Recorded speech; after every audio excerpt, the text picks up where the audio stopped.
Introduction. What are you doing, dear? I'm watering the plants. I forgot to water them yesterday, and so they are appearing dry.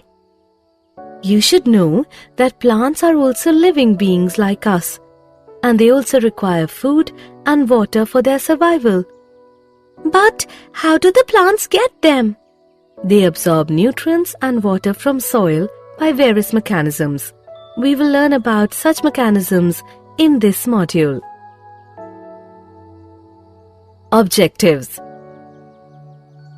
At the end of this lesson, you will be able to discuss transport of water in plants, discuss various means of transport like diffusion, facilitated diffusion, and active transport, compare different transport processes, explain plant-water relations, understand water potential, describe osmosis, plasmolysis, and imbibition process.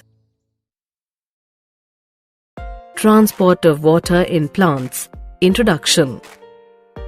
All plants need to move molecules over very long distances.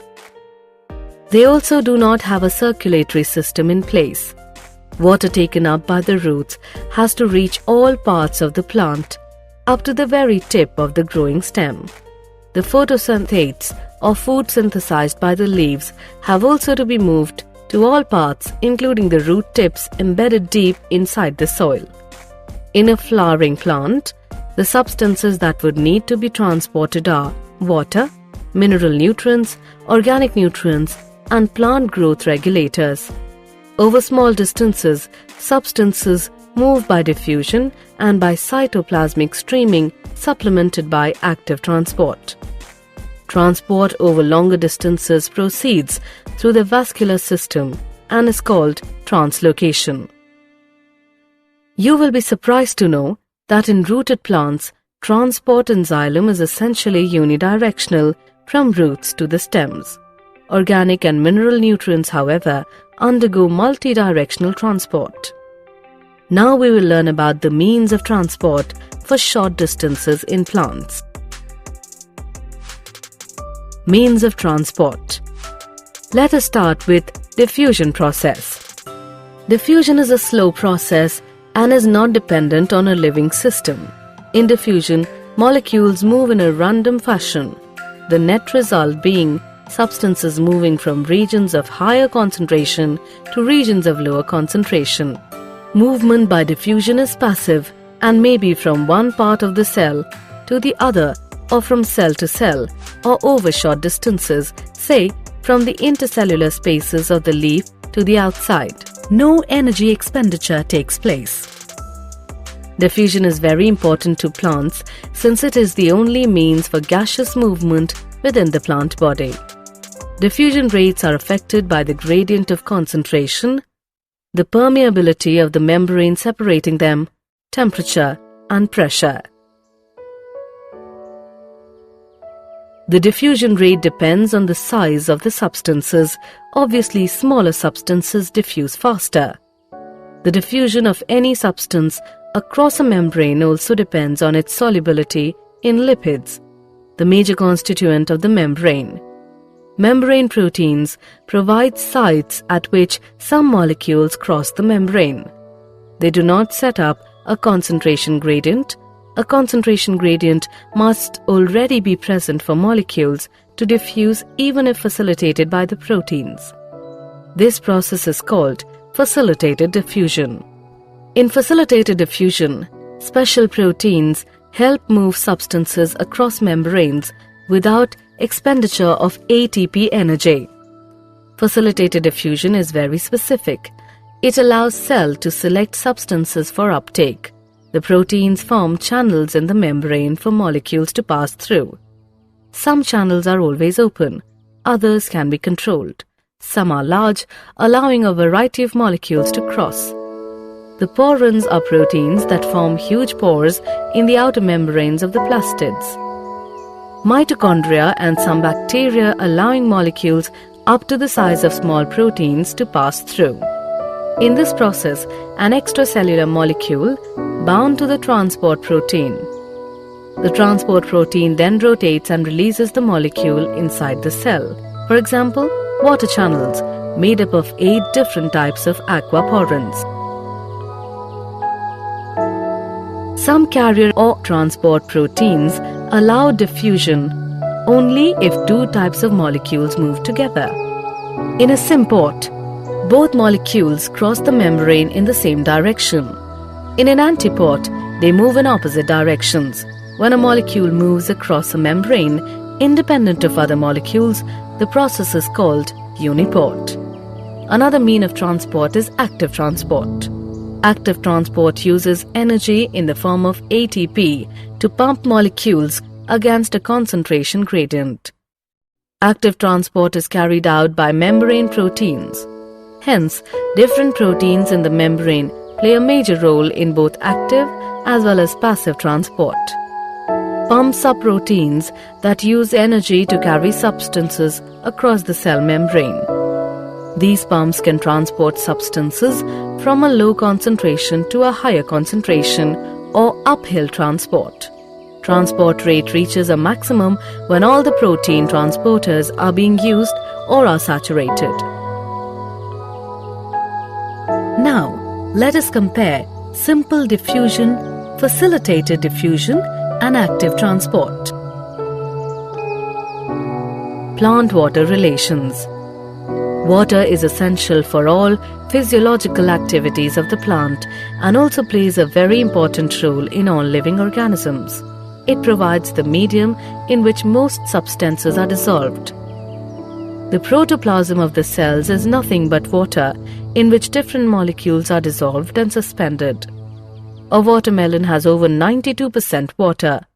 Most herbaceous plants have only about 10 to 15% of its fresh weight as dry matter.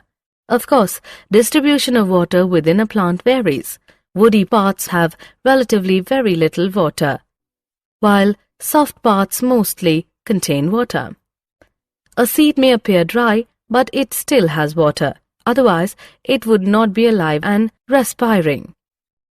Terrestrial plants take up huge amount of water daily, but most of it is lost to the air through evaporation from the leaves, which is termed as transpiration. Do you know that a mature corn plant absorbs almost 3 liters of water in a day, while a mustard plant absorbs water equal to its own weight in about 5 hours? Because of this high demand of water, it is not surprising that water is often the limiting factor for plant growth and productivity in both agricultural and natural environments. Water potential. To comprehend water-plant relations, we should need to know certain standard terms. Water potential is a concept fundamental to understanding water movement. Solute potential and pressure potential are the 2 main components that determine water potential. Water molecules possesses kinetic energy. The greater the concentration of water in a system, the greater is its kinetic energy or water potential. Hence, it is obvious that pure water will have the greatest water potential. If 2 systems containing water are in contact, random movement of water molecules will result in net movement of water molecules from the system with higher energy to the one with lower energy.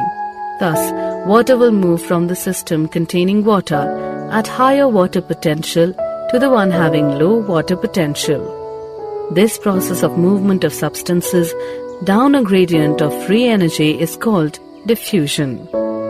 Water potential is denoted by the Greek symbol xi and is expressed in pressure units such as pascals. By convention, the water potential of pure water at standard temperatures, which is not under any pressure, is taken to be 0. All solutions have a lower water potential than pure water. The magnitude of this lowering due to dissolution of a solute is called solute potential. Solute potential is always negative. The more the solute molecules, the lower is the solute potential. For a solution at atmospheric pressure, water potential is equal to solute potential. If a pressure greater than atmospheric pressure is applied to pure water or a solution, then its water potential increases. Pressure can build up in a plant system when water enters a plant cell due to diffusion, causing a pressure build-up against the cell wall. It makes the cell turgid. This increases the pressure potential. Pressure potential is usually positive, though in plants, negative potential or tension in the water column in the xylem plays a major role in water transport up a stem. Pressure potential is denoted as Xi. Water potential of a cell is affected by both solute and pressure potential. The relationship between them is as follows. Osmosis. The plant cell is surrounded by a cell membrane and a cell wall. The cell wall is freely permeable to water and substances in solution, hence there is not a barrier to movement. In plant cells, the cell membrane and the membrane of the vacuole, the tonoplast together are important determinants of movement of molecules in or out of the cell. Now let us know about osmosis. Osmosis is the term used to refer specifically to the diffusion of water across a differentially or semi-permeable membrane. Osmosis occurs spontaneously in response to a driving force. The net direction and rate of osmosis depends on both the pressure gradient and concentration gradient. Water will move from its region of higher chemical potential or concentration to its region of low chemical potential until equilibrium is reached. We can better understand it with the help of an experiment. Take a thistle funnel filled with sucrose solution and then keep it inverted in a beaker containing water. The solution of sucrose in water taken in a funnel is separated from pure water in a beaker through a semi-permeable membrane, such as an egg membrane. Then what will happen? We will observe that water will diffuse across the membrane to raise the level of the solution in the funnel. This will continue till the equilibrium is reached. Now, we will apply some pressure to stop the water movement into the funnel. This pressure required to prevent water from diffusing is, in fact, the osmotic pressure, and this is the function of the solute concentration. More the solute concentration, greater will be the pressure required to prevent water from diffusing in. Numerically, osmotic pressure is equivalent to the osmotic potential, but the sign is opposite. Osmotic pressure is the positive pressure applied, while osmotic potential is negative. Plasmolysis. The behavior of the plant cells or tissues with regard to water movement depends on the surrounding solution. If the external solution balances the osmotic pressure of the cytoplasm, it is said to be isotonic. If the external solution is more dilute than the cytoplasm, it is hypotonic. And if the external solution is more concentrated, it is hypertonic. Cells swell in hypotonic solution and shrink in hypertonic ones. Plasmolysis occurs when water moves out of the cell and the cell membrane of a plant cell shrinks away from its cell wall. This occurs when the cell or tissue is placed in a solution that is hypertonic, has more solutes, to the protoplasm. Water moves out. It is first lost from the cytoplasm and then from the vacuole. The water, when drawn out of the cell through diffusion into the extracellular outside cell fluid, causes the protoplast to shrink away from the walls. The cell is said to be plasmolysed. The movement of water occurred across the membrane, moving from an area of high water potential to an area of low water potential outside the cell. When the cell or tissue is placed in an isotonic solution, there is no net flow of water towards the inside or outside. If the external solution balances the osmotic pressure of the cytoplasm, it is said to be isotonic. When water flows into the cell and out of the cell and are in equilibrium, the cells are said to be flaccid. The process of plasmolysis is usually reversible. When the cells are placed in an hypotonic solution, which means higher water potential or dilute solution as compared to the cytoplasm, water diffuses into the cell causing the cytoplasm to build up a pressure against the wall that is called turgor pressure. The pressure exerted by the protoplasts due to entry of water against the rigid wall is called pressure potential. Because of the rigidity of the cell wall, the cell does not rupture. This turgor pressure is ultimately responsible for enlargement and extension growth of cells. Imbibition. Imbibition is a special type of diffusion when water is absorbed by solids, colloids, causing them to enormously increase in volume. The classical examples of imbibition are absorption of water by seeds and dry wood.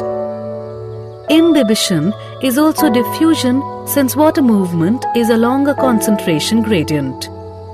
The seeds and other such materials have almost no water, hence they absorb water easily.